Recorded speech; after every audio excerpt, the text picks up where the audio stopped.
muchísimas gracias por acompañarnos en nuestro programa Salud con los Expertos. El día de hoy estamos muy contentas porque tenemos un gran doctor, un gran médico, un gran ser humano a quien conozco ya desde hace muchos años y le agradezco muchísimo por estar con nosotros el día de hoy. Y lo voy a presentar. Él es el doctor Norberto Reyes Paredes, médico cirujano egresado de la Universidad La Salle, especialización en ginecología y obstetricia por el Instituto Nacional de Perinatología, médico certificado por el Consejo Mexicano de Ginecología y Obstetricia, profesor universitario de pregrado y posgrado, miembro de diversas asociaciones y colegios médicos, y así como ha ocupado varios cargos en instituciones públicas, el más reciente como director médico del Instituto Nacional de Perinatología, actualmente dedicado a la práctica privada y a la docencia en el Hospital Ángeles Lomas.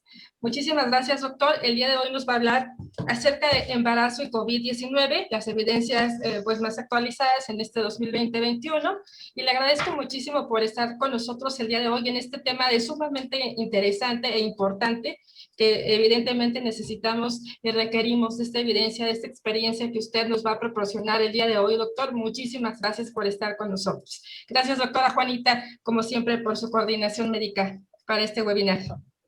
Pues muchas gracias y para nosotros es un honor, doctor. Le agradecemos mucho al doctor Norberto Reyes el que hoy nos permita pues llevarles su muy importante mensaje con toda su experiencia que él tiene. Le agradecemos mucho que haya aceptado.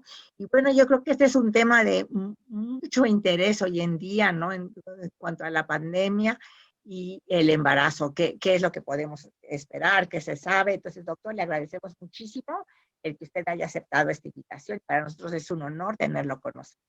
Muchas gracias. Doctora, licenciada, muchísimas gracias también a ustedes por la invitación y pues podríamos empezar finalmente con el tema, ¿no? Voy a permitirme compartir pantalla. ¿Ustedes me indican si se ve la presentación completa? Sí, sí se ve muy bien, doctor. Perfecto. Bueno, pues muchas gracias nuevamente por la invitación y bueno, pues para hablarles de esta infección por el SARS-CoV-2, valdría la pena precisar algunas cuestiones de cambios de adaptación materna al embarazo. En este grupo de esquemas estamos viendo cómo se modifican pues, los órganos internos en el cuerpo de una mujer de izquierda hacia el lado derecho. En las imágenes que estamos viendo, la primera de la izquierda, pues más o menos corresponde a una mujer embarazada aproximadamente con 12 semanas de gestación. La siguiente imagen de la derecha de unas 16 semanas. La tercera imagen de izquierda a derecha de unas 24 semanas. La siguiente de 28. Y la última en la extrema derecha de 36 semanas. Ustedes pueden ver que incluso dentro del abdomen, pues los intestinos, el estómago, el colon va rechazándose hacia afuera, hacia atrás y hacia arriba. La vejiga urinaria también se va comprimiendo. El estómago también se va igualmente comprimiendo conforme el tamaño del bebé va aumentando. No son los únicos cambios que se van generando los que podemos observar a nivel abdominal en estas figuras, sino también en el tórax. La capacidad pulmonar también se va modificando y va disminuyendo conforme aumenta el tamaño del bebé.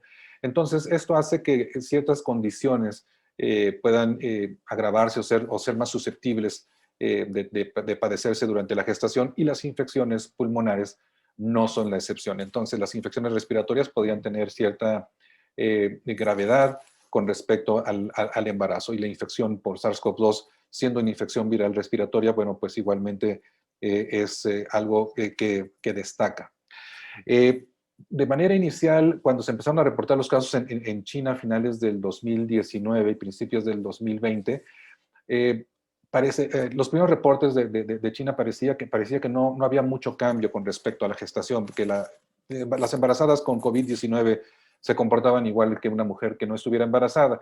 Desgraciadamente, la evidencia ha mostrado cosas diferentes. Al igual que en un adulto varón, el 80% de las infecciones durante la gestación van a ser asintomáticas o con casos leves. Un 15% van a ser casos moderados y un 5% casos graves o críticos que van a requerir de hospitalización y de algún tipo de intervención como la ventilación mecánica. Desgraciadamente, las personas embarazadas que están cursando con enfermedad grave, sí les va un poquitito peor que una mujer de la misma edad que no estuviera embarazada. Entonces, eso es la evidencia que tenemos hasta ahorita, es que sí puede ser algo complicado cuando el cuadro es grave.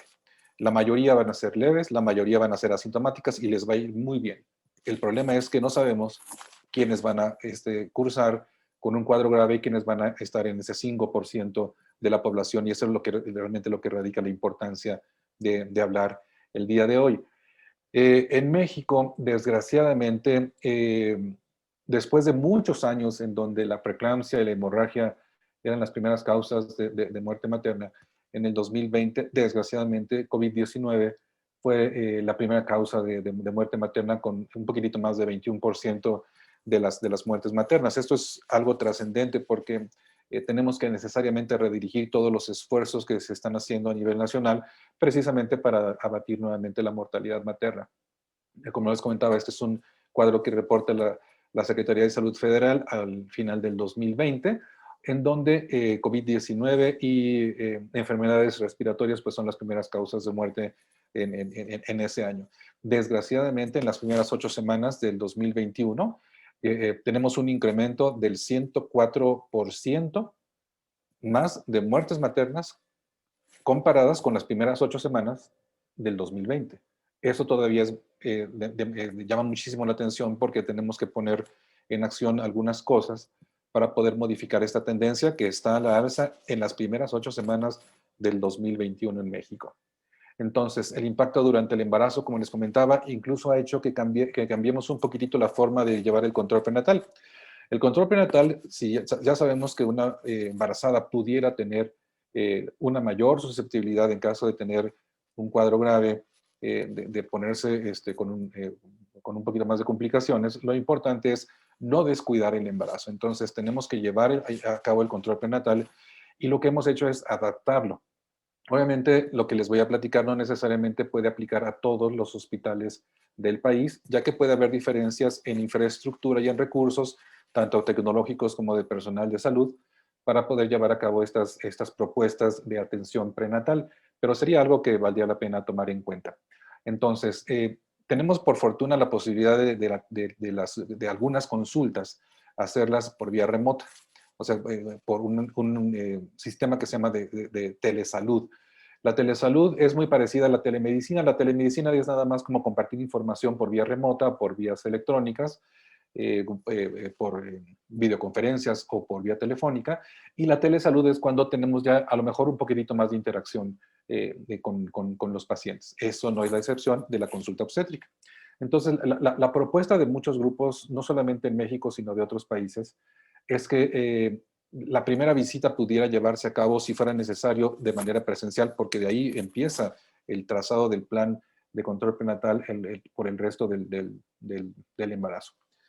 Se pueden hacer entonces consultas remotas a la semana 16, a la 24, a la 34, y probablemente la de posparto también podría llevarse a cabo por vía remota. Y esto es para que la embarazada, si sabemos que tiene un poquitito de riesgo, evitemos que pudiera tener cierta movilidad, siempre y cuando sea una embarazada con bajo riesgo. Recuerden que hay embarazadas de bajo riesgo y embarazadas de alto riesgo.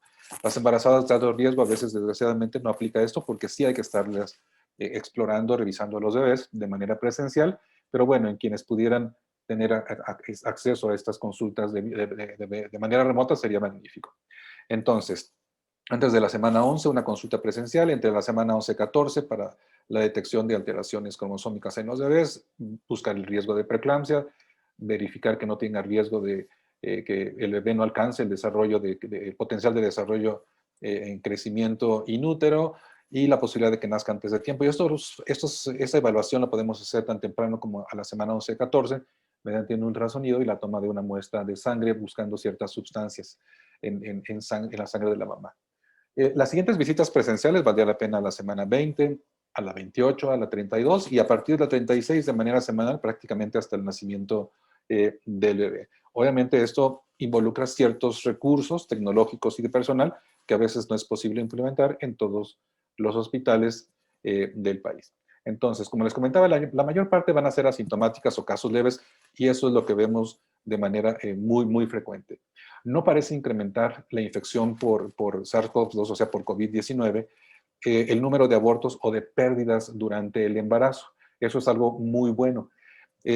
Sabemos que la afectación más importante a la mujer embarazada, por esos cambios de adaptación que les comentaba al principio, se generan en el último trimestre de la gestación. Entonces, tenemos que tener especial cuidado finalmente en esta etapa del embarazo, en las últimas semanas de la gestación. Desgraciadamente, en los cuadros graves o críticos, incrementa el ingreso a la unidad de cuidados intensivos, la asistencia con ventilación mecánica y, desgraciadamente, la muerte materna, como les he comentado, que en México, desgraciadamente, nos está pegando de una forma muy importante. También se incrementa el nacimiento pretérmino, precisamente porque la complicación materna indica que debe de nacer el bebé antes de tiempo, y algunos cuadros similares a la preeclampsia. En personas que son asintomáticas o que tienen un cuadro leve, por fortuna, la atención obstétrica no es diferente a una mujer que no estuviera embarazada, no tuviera este COVID-19. Le va muy bien. De hecho, se puede mantener en habitación, en alojamiento conjunto, se puede promover la lactancia materna sin ningún problema. No es necesario separar al bebé de la mamá, puede estar en contacto piel a piel inmediatamente que nazca el bebé. La atención por parto normal o natural no cambia en personas que son asintomáticas o con cuadros leves. Obviamente se requiere la atención en un área COVID y el personal de salud con todo el equipo de protección personal que se utiliza en un área COVID. Pero la atención obstétrica y los cuidados del recién nacido, si bien se tiene que tener una cierta vigilancia, no es necesariamente diferente a quien no tuviera COVID-19. Entonces, la vía de nacimiento depende de las condiciones de la mamá con respecto a la gravedad de la enfermedad.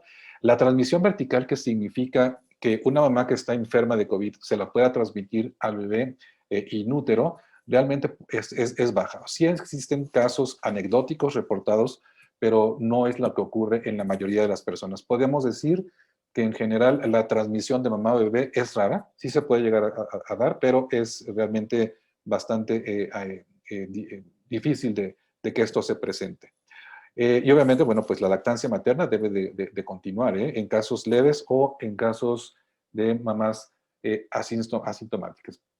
Cada vez tenemos más evidencia de que una mamá que cursa con COVID-19, los anticuerpos que van a controlar la infección pueden pasar a través de la placenta y proteger al bebé. No sabemos cuánto tiempo va a ser esta protección al bebé, pero sí hay evidencia de que los anticuerpos que están protegiendo a la mamá, una vez que ella enfermó y se curó, se pueden medir en el cordón umbilical en el momento en que el bebé nace. Y esto es algo muy bueno, porque también se ha visto ese mismo fenómeno en las mamás que han recibido la vacuna contra SARS-CoV-2. Ahorita les voy a platicar un poquito más de la vacunación durante el embarazo. Entonces, al parecer, la placenta sirve como una barrera de protección para que no se transmita la enfermedad que está padeciendo la embarazada a su bebé o incluso en el momento de nacimiento. Entonces, sí puede existir repercusión al bebé en casos graves. Acuérdense muy bien que el problema es la gravedad del problema durante la gestación. En casos graves sí puede estar afectada la mamá e incluso sí pudiera ocasionarse una transmisión al bebé, que es cuando se presentan esos cuadros anecdóticos de transmisión de mamá a bebé. Hay muchos protocolos de manejo. Por fortuna, cada vez hay más evidencia de todo esto que les he comentado, y hay protocolos ingleses, norteamericanos, canadienses, de otros países a lo largo del mundo, y la Federación Mexicana de Ginecología Obstetricia pues ha preocupado también por desarrollar y difundir los protocolos de manejo en México, que por fortuna se han estado actualizando de manera continua. ¿Qué hay que hacer cuando vayan a hacer una mamá? Lo mejor es, lo ideal es hacer una prueba de COVID. Eso sería lo ideal. Desgraciadamente, no en todos los hospitales se tiene acceso. Entonces, lo ideal es que ya estoy en trabajo de parto o van a hacer mi bebé, hacer la prueba de COVID para saber qué debemos de hacer con respecto al manejo en qué área, si es un área no COVID o en área COVID durante el momento de nacimiento. La lactancia materna tiene que promoverse, eso no cambia por fortuna. Al 10 de febrero de 2021 se tiene registro de aproximadamente unas 20,000 mujeres embarazadas que han recibido cualquiera de las opciones de vacunación. había alguna controversia acerca de vacunar o no vacunar a las mujeres embarazadas. Desgraciadamente, los protocolos de investigación no incluyeron a mujeres embarazadas, aunque voluntariamente querían participar en el proceso de los estudios. Actualmente se están llevando 2 estudios de 2 compañías farmacéuticas bastante serias, precisamente para poder hablar de seguridad de las vacunas, de la vacunación durante la gestación. Lo que tenemos actualmente son autorizaciones de emergencia en muchos países, incluyendo México, para el uso de vacunas en los adultos. En el caso especial de la mujer embarazada, como sabemos que el riesgo confirmado, ya registrado, evidente de que la embarazada puede tener un riesgo mayor por enfermar de COVID, eso justifica por mucho el riesgo teórico de recibir una vacuna contra COVID. Entonces, la recomendación es que hay que explicar a la mamá la información que tenemos, la información que desconocemos, y que la embarazada tome la decisión de manera informada, bajo un consentimiento informado, y se aplique la vacuna. Para fines prácticos, ¿es recomendable la vacunación durante la gestación? Sí. ¿Con qué vacuna? Realmente con la que estuviera disponible en el momento que se tenga acceso a la vacuna. Les platico un poquitito lo que hemos hecho directamente en el Ángeles. A principios a finales de noviembre tuvimos hasta 580 embarazos, 31 embarazadas positivas para COVID-19, 30 nacidos, recién nacidos sin mayor problema, 2 pretérminos de 28 semanas. Todos los demás embarazos fueron, por fortuna, a término. 43% de estas embarazadas tuvieron COVID durante la gestación, no en el momento de nacimiento, sino durante la gestación. Fueron todos casos asintomáticos o leves, y para el momento del nacimiento, por fortuna, no hubo ningún bebito positivo para transmisión de mamá a bebé. Para concluir, ¿es frecuente la detección de SARS-CoV-2 durante el embarazo? Sí. ¿Las mujeres con gestación son una población de riesgo para COVID-19? Sí.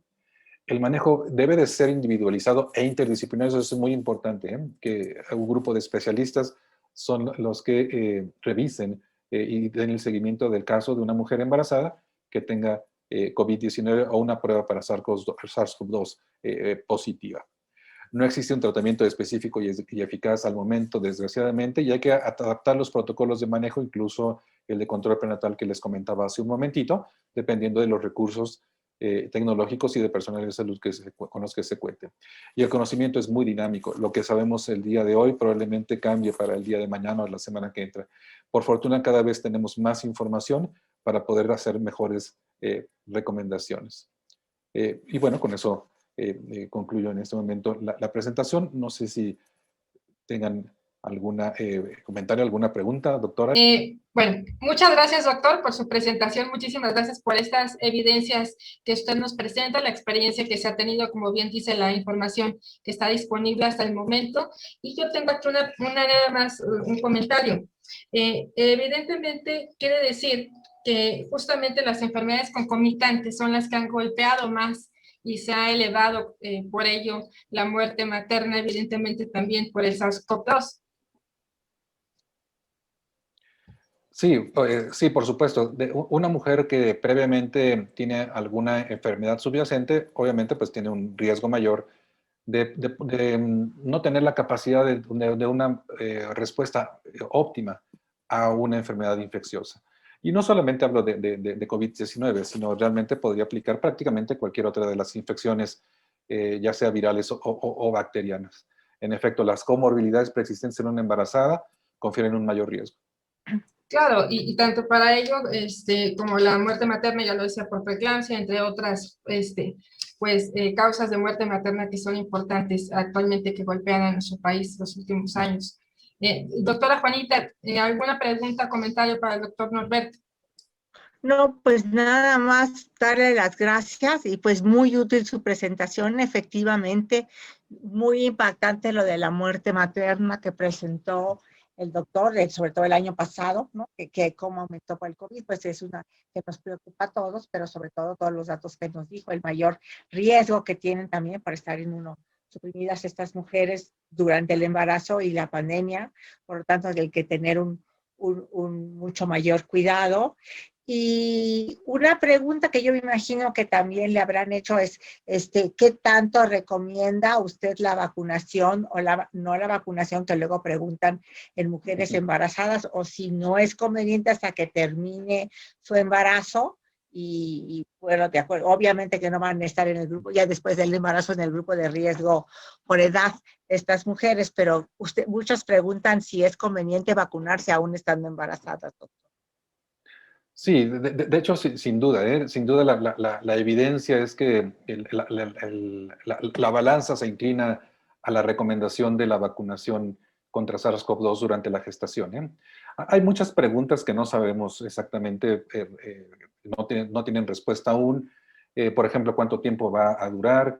Si la capacidad de generar anticuerpos neutralizantes en una embarazada que tiene de base un sistema inmunológico adaptado a la gestación va a generar la misma eficacia de protección si la aplicamos durante la gestación con respecto, por ejemplo, a una mujer de la misma edad que no estuviera embarazada, o cuánto tiempo va a durar esa inmunidad. Cada vez sabemos más que esta inmunidad y estos anticuerpos que desarrolla la mamá pueden proteger al bebé en los primeros días de recién nacido. No sabemos cuánto tiempo van a durar. Si una dosis de vacuna tiene la misma protección para el bebé que 2 dosis de vacuna de las que se tienen que aplicar en 2 ocasiones, no lo sabemos. Realmente son casos anecdóticos. El que ahorita recuerdo es una paciente que le aplicaron una sola dosis de la vacuna de Moderna. Nació el bebé en el Inter antes de aplicarse la segunda dosis, midieron anticuerpos neutralizantes contra SARS-CoV-2 y fueron positivos en el bebé. No sabemos exactamente qué cantidad de anticuerpos en el bebé debería de tener ese bebé para poder hablar de protección también al bebé, como ocurre, por ejemplo, con otras vacunas que aplicamos durante la gestación, como por ejemplo influenza o vacuna contra TDAP, que sabemos que protegen muy bien al bebé durante los primeros meses de vida cuando la aplicamos durante la gestación. Ese tipo de respuestas todavía no las conocemos.